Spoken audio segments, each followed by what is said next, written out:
RVS. Le MAG. Elles sont populaires, historiques, internationales et portent des valeurs liées à l'égalité, la prise en compte de l'autre, des autres, le tout incarné par une femme. Si vous regardez bien le calendrier de ce mois de mai, vous avez vu juste, il s'agit effectivement des fêtes Jeanne d'Arc, célébrées certes à Rouen, mais dont le personnage, que dis-je, l'héroïne, résonne internationalement. Et pour venir nous parler de cette nouvelle édition des fêtes Jeanne d'Arc, qui de mieux que l'adjointe, une femme, au maire de Rouen, en charge notamment des manifestations publiques, mais pas que, Hélène Michaud. Hélène, bonjour. Bonjour Michel. Oui, parce que avant de rentrer dans le programme qui nous attend, que dire du fait que cette jeune femme, à l'époque à peine majeure, est toujours d'actualité et traverse le temps? Totalement, Jeanne est totalement actuelle. C'est une femme engagée, elle était jeune, dynamique. Elle n'a pas très bien fini, mais c'est un personnage qui reste très inspirant. Alors, c'est pour ça que le choix du parrain ou de la marraine à chaque édition doit avoir du sens. Et la marraine, puisqu'il s'agit d'une femme cette année, a d'autant plus d'incarnation puisqu'il s'agit de Jacqueline Madeline. Mais qui est donc Jacqueline Madeline pour les 1-2 qui ne connaîtraient pas? Alors Jacqueline Madeline est une femme rouennaise, une gynécologue, donc c'était une médecin engagée dans sa carrière sur la cause des femmes. Elle a aussi fondé une association Welcome pour les réfugiés et les migrants. Et donc elle est totalement actuelle dans ses missions pour les femmes. Et c'était important de la mettre à l'honneur aujourd'hui. Et en plus, une Rouennaise, je trouve que ça prend sens. Le choix d'une marraine qui s'inscrit dans une tradition de transmission, de mémoire et de rassemblement. La marraine incarne les valeurs. Est-ce qu'on peut dire que les valeurs qui étaient portées par Jeanne d'Arc déjà par rapport à son association? Oui, c'était une missionnaire. Oui. C'était quelqu'un qui portait des valeurs et qui les porte très haut. Et on la retrouvera à quel moment, notre marraine? On la retrouvera samedi. Et elle aura un discours, donc elle aura une prise de parole pour nous expliquer son engagement et le lien qu'elle peut faire avec Jeanne. Alors, des quartiers à l'honneur, c'est hyper important à travers ces fêtes Jeanne d'Arc. Et quand je dis à l'honneur, c'est parce qu'en fait, on va y retrouver des marchés, des déambulations, des expositions, notamment de métiers d'art. On va revenir à tout ça. Il y a différents quartiers. Est-ce qu'on peut en citer quelques-uns qui vont être au cœur même de ces fêtes médiévales? Alors, en effet, là, les fêtes Jeanne d'Arc s'étendent. On va du quartier des musées, de la place de la Pucelle, de la place de la Cathédrale, mais aussi place Saint-Sever. Et donc le but, c'est d'aller faire naviguer les Rouennais entre les deux rives sur des activités complémentaires autour de Jeanne. Alors qu'est-ce qu'on aura comme activité? On a des différents marchés, des marchés en costume, je crois. Il y a des marchés en rapport avec les métiers médiévaux. On appelle ça des métiers d'art. Oui, tout à fait. Alors il y a des ateliers d'art, notamment autour du torchis, des vitraillistes, du tissage. On a des reconstitutions, on a des déambulations entre deux, on a des marchés alimentaires aussi autour de la gastronomie du Moyen-Âge. Et on a une petite nouveauté. C'est le moment ou pas? Oui. Voilà. Place de la Pucelle, on va avoir tout un atelier littéraire, BD autour du Moyen-Âge et aussi le côté fantastique. C'est une nouveauté, donc on espère que ça aura un franc succès.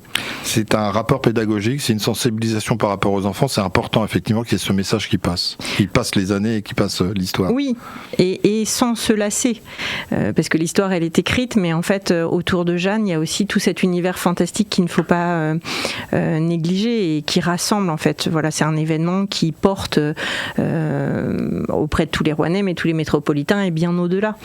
Il y a différents moments dans l'année qui sont attendus. Les fêtes Jeanne d'Arc fédèrent, au-delà même du rayonnement métropolitain. On voit bien qu'il y a des gens qui viennent pour ces fêtes Jeanne d'Arc. C'est une notion de lien, de fédérer. C'est un moment, j'allais dire, un peu suspendu dans le temps, où certes on repart dans l'histoire, mais en fait on y voit des sourires, on y voit des familles, on y voit des gens de tous horizons. C'est une invitation populaire et c'est aussi une invitation de printemps. Donc c'est vraiment un événement attendu, on sort de l'hiver, on a envie de se rassembler, les fêtes Jeanne d'Arc permettent de créer ces connexions et pour le cœur commerçant rouennais, c'est aussi un moment important parce que les terrasses se déploient et les sourires aussi. Alors le cœur commerçant, au moment de la conférence de presse que vous avez tenue il y a quelques jours, en compagnie du maire de Rouen, il y avait aussi le représentant de l'association Les Vitrines de Rouen. Pourquoi était-il là ? Vous venez d'en parler un peu, mais pourquoi c'est important d'avoir ces vitrines qui collent à l'événement ?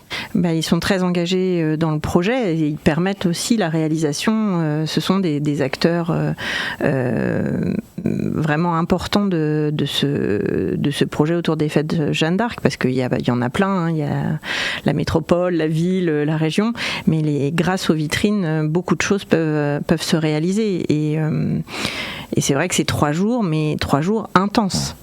Déambulation, à la fois des troupes, des artistes, et puis il y a la fête autour de ce qu'on va célébrer de Jeanne d'Arc. Ça va se passer, il y a tout un parcours, et puis on parlera de musique à la fin si vous êtes d'accord, avec une certaine personnalité qui sera présente.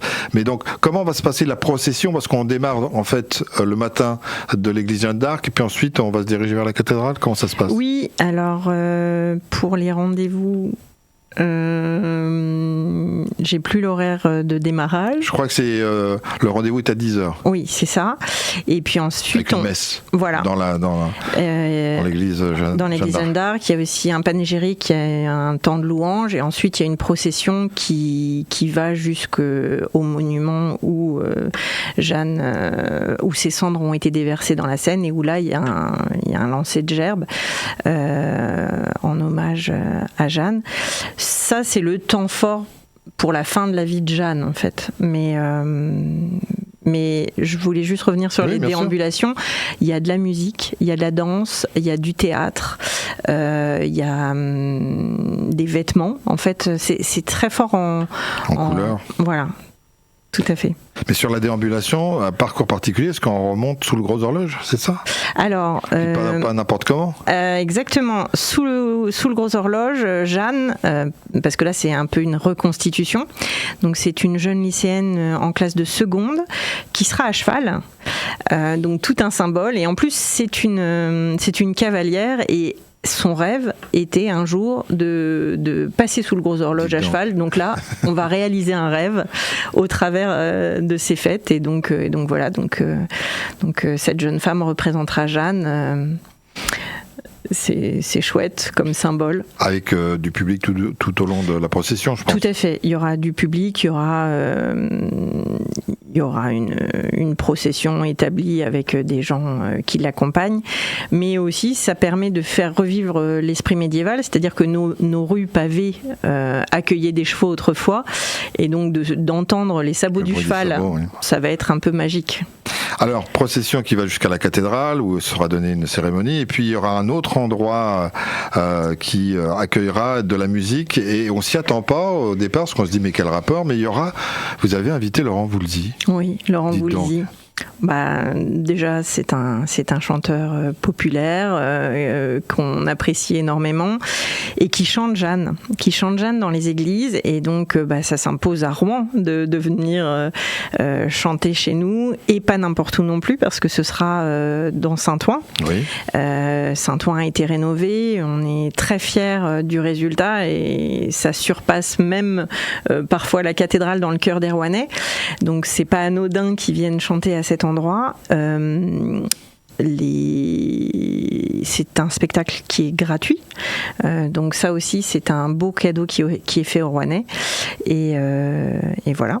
Alors on pourrait se poser la question, quel rapport entre Jeanne d'Arc et puis Laurent Voulzy ? On a un peu gratté chacun de notre côté et on s'est rendu compte qu'il y a quelques années, c'était en 2012, il avait sorti un album qui s'appelait Listen Love et qui était consacré en fait au Moyen-Âge, à l'époque médiévale, à Charles d'Orléans, à la bataille d'Azincourt, tout simplement parce que sa maman lui racontait des histoires, et c'est comme ça qu'il s'endormait le soir, les contes, elle lui sortait un livre d'histoire, et c'est comme ça que ça l'a marqué. Et donc, vous voyez, merci à maman d'avoir influencé son fils. Un dernier mot, juste pour vous dire, Hélène, mais ça vous le saviez, que se terminera ce soir le festival Révolution. Pourquoi j'en parle? Parce que c'est en rapport avec l'histoire Jeanne d'Arc au Mémorial. C'est la 3e édition et donc ce soir, ça sera couronné par l'intervention. C'est un concert, me dit-on, exceptionnel de voguing, de La Sandra Ninja Lanvin pour une soirée totalement inédite puisqu'il y aura défilé de mode mais avec l'histoire. Donc là encore, ce sera un rendez-vous magique. Merci Hélène Michaud. Merci Michel.